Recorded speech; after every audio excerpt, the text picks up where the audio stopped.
Coba lu lihat diri lu sekarang, lihat saldo rekening lu, lihat perut buncit lu, lihat progres karir lu. Jujur sama gue, lu puas apa enggak? Atau lu sebenarnya muak tapi lu bingung kenapa lu nggak gerak-gerak? Lu sadar gak diri lu itu punya potensi? Gue yakin lu yang nonton video ini bukan orang bodoh. Lu tahu caranya sukses, lu tahu teorinya. Lu udah baca buku Atomic Habits, lu udah nonton ratusan video motivasi, lu udah follow semua akun bisnis. Tapi kenapa hidup lu di situ-situ aja? Jawabannya cuma satu, yaitu disiplin lu, disiplin sampah. Jangan tersinggung, ini fakta. Kalau disiplin lu bagus, lu gak bakal nonton video ini sambil rebahan di jam produktif. Masalahnya banyak orang yang mikir disiplin itu soal bangun jam 5 pagi terus lari maraton. Bukan, itu cuma outputnya. Disiplin itu adalah kemampuan lu melakukan hal yang harus lu lakuin di saat lu nggak pengen ngelakuinnya. Nah, yang gue perhatiin ya, ada 3 hal, 3 racun, 3 parasit yang diam-diam ngerubah disiplin lu tiap hari. Dan parahnya lu menikmatinya. Lu anggap ini wajar, lu anggap ini bagian dari proses. Padahal ini yang bikin lo tetap jadi mediocre. Ini yang bikin lo tetap jadi rata-rata. Poin pertama, ini yang paling sering gue lihat di anak muda zaman sekarang. Mental masturbation gue sebutnya, atau ilusi produktivitas. Gini, lo ngerasa lo lagi kerja, padahal lo cuma lagi buang-buang waktu buat hal yang gak penting. Lo ngerasa lo lagi persiapan, padahal lo lagi ketakutan. Contohnya gini deh, lu mau bikin bisnis, katakanlah lu mau jualan sepatu, atau lu mau jadi content creator, atau lu mau trading. Apa yang lu lakuin pertama kali? Lu sibuk mikirin logo, lu sibuk mikirin nama brand yang filosofis banget, lu sibuk debat sama temen lo soal warna packaging, lu abisin waktu 2 minggu cuma buat nyari font yang bagus buat kartu nama lu. Terus lu ngerasa capek, lu ngerasa lu udah kerja keras, padahal lu belum jualan satupun, lu belum dapat duit sepeser pun. Itu bukan bisnis, itu main rumah-rumahan. Nah, kan sering banget tuh kejadian kayak gitu. Lu terjebak di fase perencanaan yang gak berujung. Lu bilang ke diri lu sendiri, gue harus riset dulu dong, gue harus matang dulu persiapannya. Lu bukan lagi riset, itu lu lagi nunda. Lu takut ngadepin pasar, lu takut ditolak, lu takut gagal. Jadi lu sembunyi di balik topeng perfeksionis. Di dunia nyata, di dunia bisnis, perfeksionisme itu penyakit. Market gak peduli logo lu warnanya apa di awal. Market gak peduli kamera lu pakai apa. Market peduli sama nilai yang lu kasih. Tapi lu masih sibuk ngurusin perintilan yang gak nambah saldo rekening lu. Contoh lain nih buat lu yang mau mulai nge-gym. Lu sibuk banget nonton review sepatu lari. Lu bandingin merek A sama merek B. Lu lihat review suplemen protein terbaik. Lu habisin waktu berjam-jam buat nyari program latihan terbaik buat pemula. Pas lu udah beli semua, pas baju udah matching, pas sepatu udah mahal, lu malah nggak berangkat. Kenapa? Karena hujan gerimis sedikit. Atau karena lu ngerasa, besok aja deh, hari ini gue udah capek abis riset. Konyol banget kan? Ini penghancur disiplin nomor 1.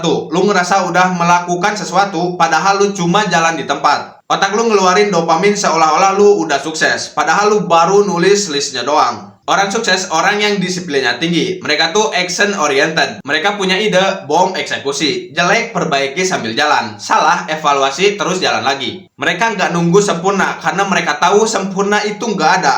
Gini deh, kalau lu nunggu lampu merah di seluruh kota jadi hijau baru lu keluar rumah, lu gak bakal pernah nyampe tujuan. Lu bakal diam di garasi selamanya. Jadi, stop bohongin diri lu sendiri. Stop bilang lu lagi belajar, kalau sebenarnya lu lagi menunda eksekusi. Belajar itu bagus, tapi belajar tanpa praktek itu cuma bikin lo jadi ensiklopedia belajar yang miskin. Lu mau jadi pintar atau mau jadi kaya? Lu mau jadi teoritis atau mau jadi praktisi? Kalau lu mau disiplin, potong semua proses lu yang gak perlu. Mau bikin video, pakai HP lu sekarang, rekam terus upload. Mau jualan, tawarin ke teman lu sekarang. Dapat duit, puterin lagi. Jangan kebanyakan mikir, asal lo tahu, mikir itu bikin lo ragu, aksi itu bikin lo yakin. Lanjut poin kedua, dan ini menurut gue yang paling bahaya di abad 21 ini. Ini alasan kenapa generasi sekarang pada lembek, gak tahan banting dan gampang depresi, yaitu dopamin murah. Lu tahu kan dopamin? Zat kimia di otak lu yang bikin lu seneng. Dulu, zaman nenek moyang kita, buat dapetin dopamin itu susah. Harus berburu, harus lari dikejar macan, terus selamat. Harus kawin, harus nemu makanan enak. Butuh effort, butuh kerja keras. Makanya otak kita didesain buat menghargai kerja keras. Nah, sekarang coba lihat tangan lu. Ada HP kan? Lu coba buka aplikasi joget-joget. Atau aplikasi video pendek. Lu scroll di sana. Terus lu swipe seneng, swipe ketawa, swipe cewek cantik, swipe lagi mobil mewah. Otak lu dibanjiri dopamin tanpa lu harus ngapa-ngapain. Lu gak perlu usaha, lu gak perlu keringetan. Lu cuma perlu jempol.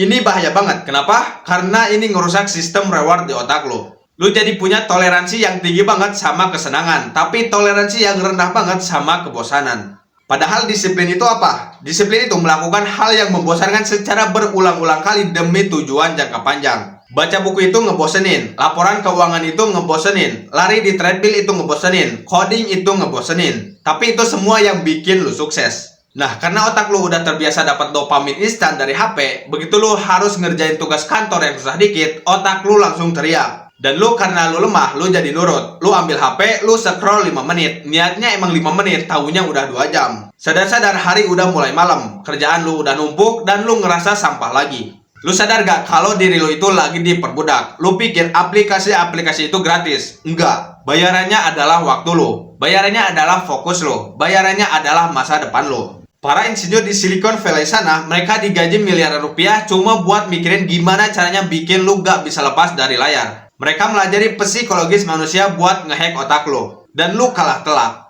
Coba tes diri lu sendiri. Bisa gak lu duduk diam 10 menit tanpa HP, tanpa ngomong, tanpa musik? Pasti tangan lu gatal kan? Pasti lu gelisah kan? Itu tanda lu udah kecanduan akut. Gimana lu mau bangun kekayaan? Gimana lu mau bangun badan atletis? Kalau nahan diri buat gak megang HP 10 menit aja, lu gak mampu. Disiplin itu butuh fokus. Dan fokus lu dicuri sama notifikasi. Terus lu bilang, tapi kan gue butuh hiburan, gue butuh refreshing. Refreshing itu kalau lu udah kerja keras. Kalau lu seharian rebahan, itu bukan refreshing, itu pembusukan. Lu tuh kebanyakan asupan konten sampah, berita artis, drama netizen, video kucing, sama meme gak jelas. Apa gunanya buat hidup lu? Nambah pinter enggak, nambah duit enggak, nambah bego iya. Jadi kalau lu mau disiplin lu balik, lu harus tegas sama diri lu sendiri. Puasa dopamin, hapus aplikasi yang gak penting, matiin notifikasi, bikin HP lu jadi alat, bukan jadi bos atas diri lu. Kalau lagi kerja, HP taruh di ruangan lain. Kalau perlu, kunci di laci. Apa rasanya bakal sakit? Ya pasti sakit. Awalnya lu bakal sakau, tapi lu harus lewatin itu kalau lu mau otak lu normal lagi. Ingat ya, orang sukses itu tuan atas waktunya sendiri. Orang gagal itu hamba dari hawa nafsunya sendiri. Tinggal lu pilih yang mana.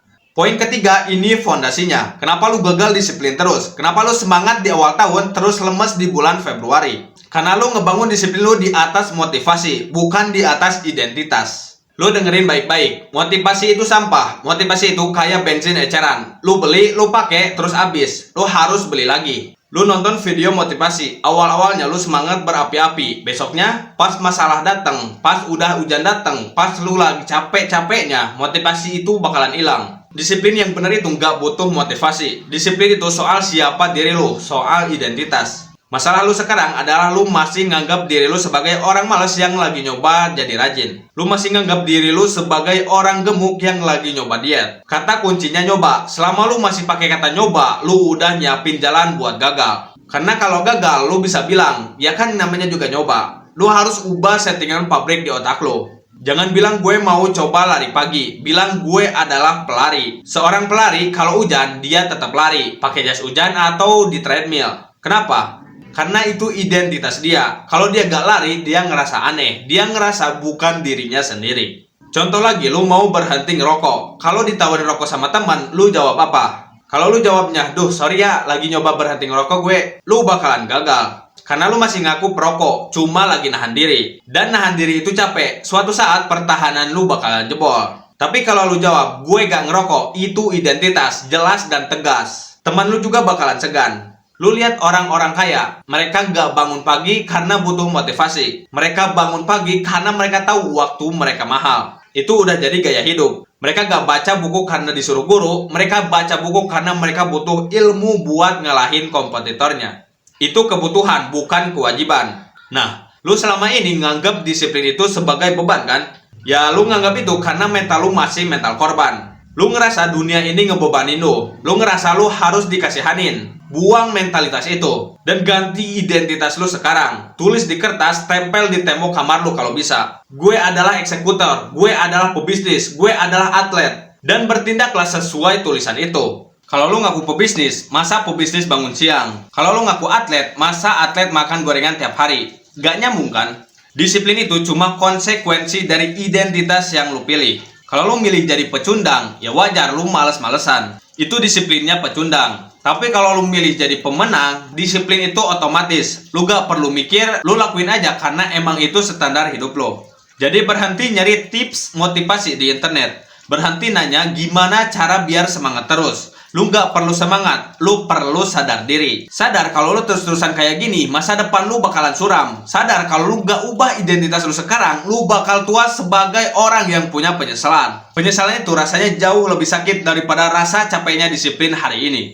Oke, gue udah bahas 3 hal ya. Validasi palsu yang bikin lu sibuk tapi gak produktif. Dopamin murah yang bikin otak lu tumpul. Dan satu lagi, identitas lemah yang bikin lu gampang nyerah. Nah, sekarang pertanyaannya, lu mau ngapain abis ini? Apa lu bakal tutup video ini terus lanjut scroll cari video lucu-lucuan lagi? Kalau emang iya, selamat ya. Lu baru aja ngebuktiin kalau semua omongan gue tadi itu bener. Lu emang gak punya harapan. Lu emang ditakdirkan buat jadi penonton kesuksesan orang lain. Tapi kalau lu punya sedikit aja harga diri, kalau lu punya sedikit aja rasa marah sama keadaan lu yang sekarang, lu bakal matiin HP lu sekarang, atau lu bakal buka laptop lu, dan lu lakuin satu hal yang nyata. Satu aja, gak usah muluk-muluk. Beresin kamar lu, atau tulis satu paragraf buat skripsi lu, atau push up 20 kali, atau chat satu calon klien. Lakuin hal yang real, hal yang ngasih dampak, bukan hal yang cuma bikin lu ngerasa enak. Dunia ini gak butuh banyak pemimpi. Kuburan udah penuh sama pemimpi yang gak pernah gerak. Dunia ini butuh eksekutor. Dunia butuh orang yang tahan banting. Dunia butuh orang yang bisa ngalahin rasa malasnya sendiri. Dan gue harap salah satunya itu diri lo. Gue gak bisa maksa, kunci penjaranya ada di tangan lu sendiri. Lu mau keluar dan bebas, atau lu mau diem di dalam sel yang nyaman tapi mematikan, yaitu kemiskinan.